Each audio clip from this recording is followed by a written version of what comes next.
Halo rekan-rekan semuanya, perkenalkan nama saya Adil Saiful Haq, mahasiswa STID Jembrana. Korea Selatan merupakan negara dengan ciri khas yang terkenalnya, yaitu K-pop dan K-dramanya. Tapi tahukah kalian kalau pendidikan terbaik di dunia salah satunya ada pada negara ini?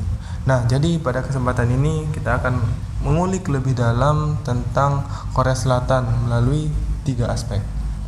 Sebuah negara bernama Korea Selatan memiliki nama resmi Republik Korea.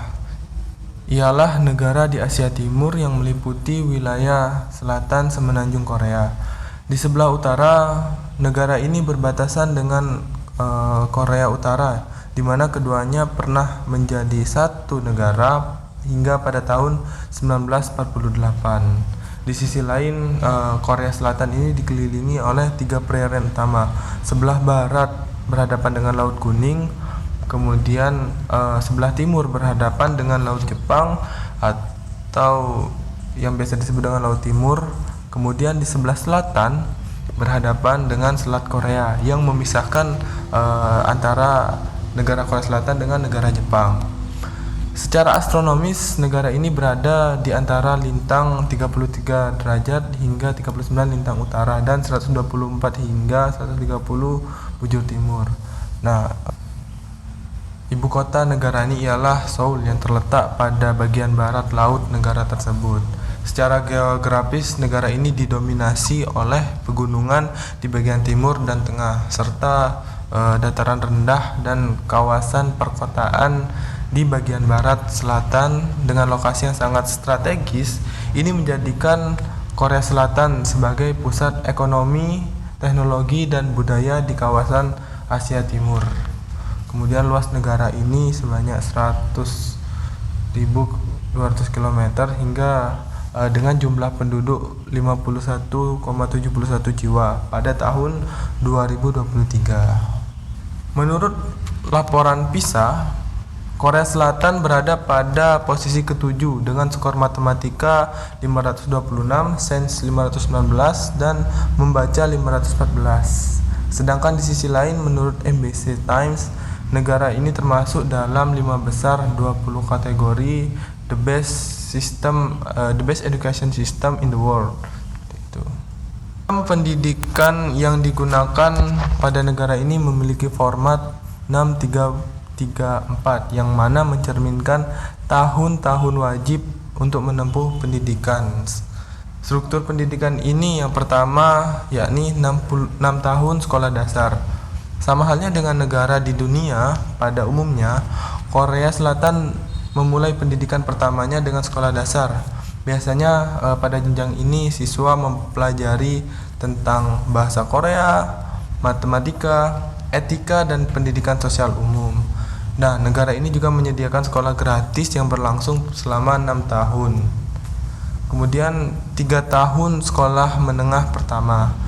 Setelah lulus dari SD, siswa melanjutkan ke jenjang SMP, yang mana terdapat negeri atau swasta yang disediakan oleh pemerintah. Pada tahap ini, siswa dikenalkan dengan pelajaran yang lebih kompleks seperti bahasa asing yaitu bahasa Inggris dan ilmu sosial. Kemudian 3 tahun menengah atas. Pada tahap ini siswa diberi pilihan untuk memilih fokus di akademik atau kejurusan. Akademik buat yang ingin melanjutkan ke perguruan tinggi yang lebih bergengsi atau kejurusan yang ingin melanjutkan ke dunia kerja. Kemudian 4 tahun pendidikan tinggi. Umumnya berlangsung selama 4 tahun dengan persaingan yang sangat ketat. Sama halnya seperti struktur pendidikan yang ada di Indonesia, Korea Selatan ini juga memiliki sistem yang mirip gitu di Indonesia, yang mana di awal mulai dengan 6 tahun sekolah dasar, kemudian 3 tahun SMP, SMA, dan umumnya pendidikan tinggi yaitu selama 4 tahun seperti itu. Oke, kita menuju ke aspek yang ketiga, yakni budaya pendidikan Korea Selatan. Yang pertama, pendidikan merupakan kehidupan. Bagi masyarakat Korea, Pendidikan bukan hanya sekedar kewajiban, tapi harga diri, masa depan, bahkan satu-satunya jalan untuk menuju sukses. Sejak kecil, anak-anak sudah dibentuk untuk berpikir bahwa nilai ujian menentukan nasib mereka. Kemudian yang kedua, budaya kompetisi yang sangat kuat. Kompetisi di sekolah bukan main-main. Siswa berlomba-lomba dalam mencapai nilai tertinggi. Bahkan ranking kelas menjadi penentu status sosial mereka, bukan jadi pintar, tapi mereka harus menjadi yang terbaik. Karena itulah rasa takut akan gagal sudah muncul sejak dini. Kemudian yang ketiga, jam belajar yang gila-gilaan. Bayangkan jam belajar dari jam 7 pagi sampai sore, kemudian lanjut les sampai jam 10 malam. Dan di Korea Selatan merupakan itu kebiasaan yang sangat biasa gitu. Jadi siswa bukan hanya sekolah formal, tapi juga belajar tambahan di tempat atau yang biasa kita sebut dengan hakwun. Kalau di Indonesia kita mengenal dengan istilah bimbel itu.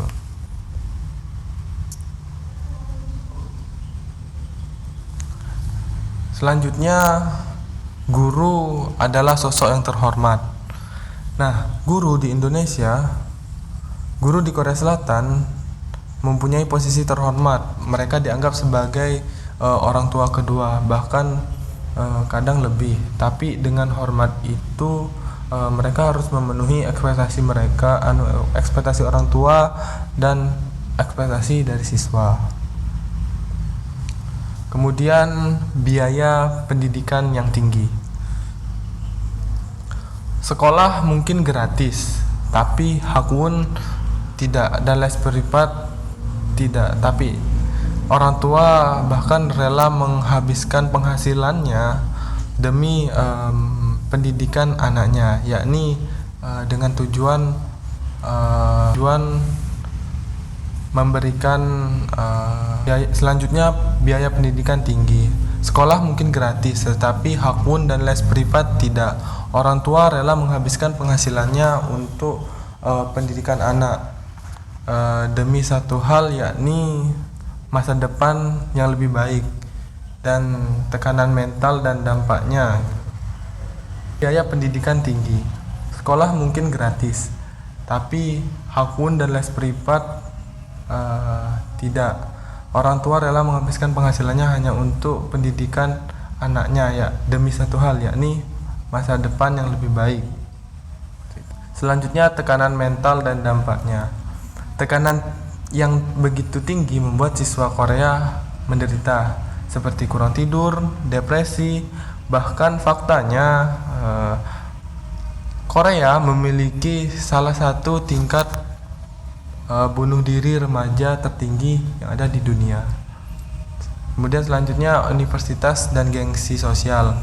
Masuk universitas top seperti Seoul National, Korean University, dan Yonsei adalah mimpi banyak siswa. Bukan cuma soal nama kampus, tapi bisa menentukan karir, status sosial, bahkan hubungan percintaan. Jadi memang sistem pendidikan di Korea Selatan sangat luar biasa, disiplin, bahkan menghasilkan siswa-siswa yang berprestasi.